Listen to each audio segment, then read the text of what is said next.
There is a specific quality to the silence that settles in a room just as the afternoon light begins to surrender to the evening shadows. A heavy, golden quiet that feels less like peace and more like a held breath. You are sitting there, in that suspended moment, surrounded by the quiet hum of a house that has memorized your routine better than you have yourself, watching dust motes dance in a beam of sunlight that reveals how much time has actually passed. It is the hour when the distractions of the day fade away, leaving you alone with the only person you can never truly escape: yourself. You are not old, not yet, but you have lived long enough to recognize the weight of the years settling in your bones, a physical sensation of gravity that pulls not just on your skin, but on your very soul, anchoring you to a chair while your mind drifts backward against the current. Have you ever found yourself looking at an old photograph and feeling a strange, hollow ache in your chest? Not for the moment captured, but for the invisible version of you that died the second the shutter clicked. It is a peculiar kind of haunting, isn't it? To be ghosted not by the dead, but by the living possibilities you left behind at every crossroad. The phantom lives that whisper to you when the house is this quiet. You find yourself wondering if the person staring back from the mirror is the inevitable result of destiny, or merely the sum of 1,000 tiny, frightened compromises made when you were too young to understand their permanence. This is not just nostalgia. It is an interrogation of the soul, asking the terrifying question: did I become who I was meant to be? Or did I simply survive long enough to become this? You are somewhere in the quiet territory between late middle age and the true onset of being old, an era where your reflection feels like a mask worn by someone much younger and infinitely more confused. Your daily routine is a masterpiece of small, sensible habits. The morning coffee brewed to the exact same strength, the bills paid the day they arrive, the methodical straightening of cushions that no one has disturbed. You move through your home with the careful, hushed tread of a curator tending to a museum of your own existence, preserving a calm that feels less like peace and more like a stalemate with chaos. Yet, in the pauses between these tasks, your mind wanders to the horizon, haunted by the suspicion that you have spent decades preparing for a life that you ultimately forgot to actually begin. There is a subtle, vibrating tension beneath your ribcage, a wound that doesn't bleed but aches whenever the silence grows too heavy. It manifests in the way you hesitate before answering the phone, or the way you linger over a map of a city you never visited, your finger tracing streets you were too practical to walk. You are regarded by others as a pillar of stability, a person who made no mess, but internally you feel like a fraud, knowing that your pristine record is not a trophy of virtue, but a monument to your fear of falling. You look at your hands, competent, steady, unscarred, and you resent them for being so safe, realizing that the absence of failure has left you with a terrifying lack of evidence that you ever truly risked anything for something you loved. The room around you reflects this internal stasis, a space filled with the beautiful, stagnant air of a place where time is measured in layers of dust rather than moments of joy. The light from the window is cool and indifferent, washing over shelves cluttered with objects that serve as anchors to the past. A watch that stopped working years ago. A stack of journals filled with plans that never materialized into action. The wind rattles the window pane, a sound that mimics a restless spirit trying to get in, or perhaps trying to escape, mirroring the storm that is brewing quietly behind your eyes. You pick up a heavy, leather-bound agenda from a decade ago, feeling the texture of the cover, and in that tactile connection, the central tragedy of your life crystallizes. You have been an excellent archivist of your days, but a poor inhabitant of them. You open the leather-bound book to a date marked only by a cryptic initial, and suddenly, the dam holding back your cognitive dissonance begins to crack. This is not merely paper and ink, it is the precise coordinate of a divergence. The exact Tuesday you chose security over passion, convinced that the practical choice was the mature one. You begin to replay that afternoon with the high-definition clarity of hindsight, constructing an elaborate, torturous fantasy where you turned left instead of right.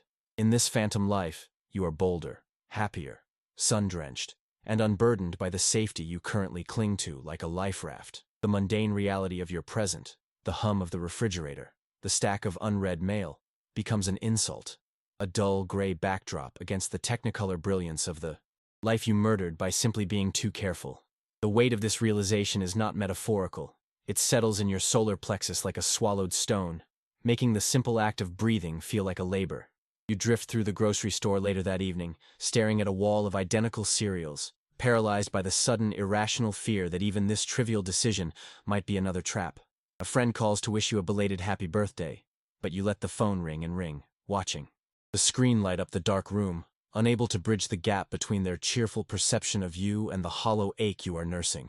You perform the motions of living, paying the cashier, nodding at a neighbor. But behind your eyes you are screaming at your younger self, pleading with a ghost who can no longer hear you, desperate to shake them awake before it is too late. It becomes agonizingly clear that the fortress you built to keep out pain has also succeeded in keeping out life, leaving you safe but profoundly untouched. You look at the awards on your shelf, the paid-off mortgage, the seamless trajectory of a responsible existence, and you realize they are not prizes but consolation trophies for a race you were too afraid to actually run. The irony is bitter and sharp on your tongue. You spent decades avoiding heartbreak, failure, and embarrassment, only to arrive here, at the finish line, realizing that heartbreak and failure were the tuition fees for wisdom you never acquired. You protected your heart so fiercely that it is now perfectly preserved, unscarred, and utterly useless. A pristine engine that has never been revved to its breaking point. Night falls, and with it comes the insomnia of the soul, a wakefulness that has nothing to do with caffeine, and everything to do with truth.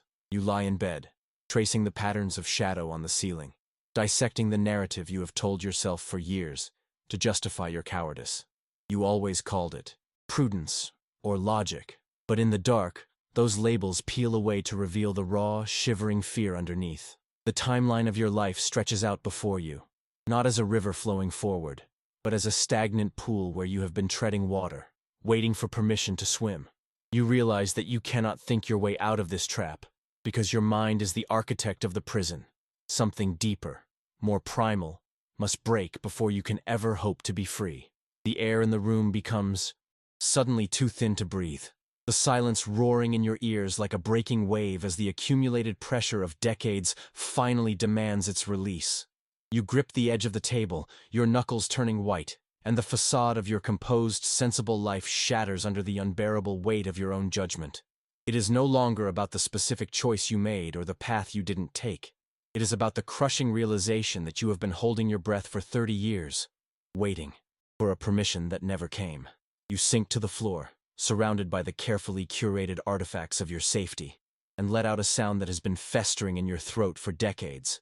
Not a scream, but a broken, jagged gasp of absolute surrender. In this moment of collapse, the walls of your archive dissolve, forcing you to look directly at the raw, unedited truth of who you were, stripped of the polished narrative you constructed to survive. Suddenly, the vision of your younger self shifts, transforming from a villain who sabotaged your future into a frightened creature navigating a labyrinth without a map. You see them clearly now through the lens of time. Their shaking hands, the overwhelming pressure to please, the paralyzing fear of the unknown, and the anger you have nursed for so long begins to curdle into something far more painful. Compassion. You realize with a jolt that shakes your very foundation that you did not choose safety out of malice or stupidity. You chose because you were trying to survive a chaos you simply didn't have the tools to manage. The paradox blooms in your chest like a dark flower. You have spent your life mourning the path not taken, blind to the fact that the version of you who existed back then was incapable of walking it. You could not have chosen differently, because you were not yet the person who could survive the risk. This truth washes over you, stinging like antiseptic on an open wound, burning away the infection of your self-hatred and leaving a raw, pulsing clarity in its wake. You understand now that your intense regret is not a sign of a wasted life, but the violent, necessary birth pangs of a wisdom that arrived late, but not too late. You have been judging a ghost with the unfairly earned clarity of a survivor, demanding a strength from your past self that only your present self possesses because of the very time you survived. The tears that finally fall are hot and heavy, not for what you lost, but for how cruelly you have treated the one person who stayed with you through it all.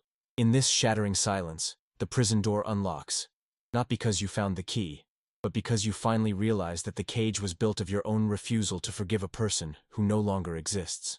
The storm inside you subsides, leaving behind the kind of exhausted clarity that follows a long fever, where the world feels softer and the edges of your pain less sharp. You remain on the floor for a while, the wooden boards cool against your skin, watching the shadows lengthen and merge into the blue obscurity of twilight. The silence in the room is no longer an accusation but a blanket, wrapping around you with a gentleness you hadn't noticed before.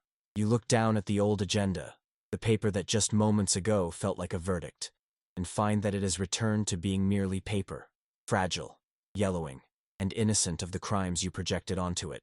Your breathing slows, syncing with the rhythm of the house, and for the first time in years, you are not waiting for something to happen.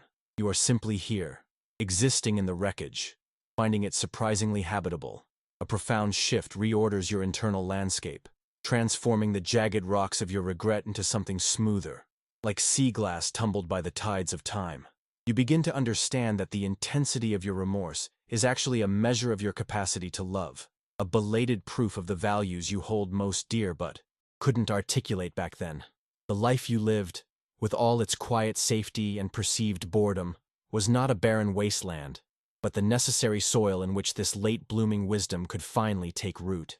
You see now that the cracks in your history are not defects to be hidden, but the very places where the gold of your consciousness shines through, binding the broken pieces into something stronger than perfection. You did not fail to live. You were simply taking the long, winding road to meet yourself, arriving at this destination exactly when you were meant to.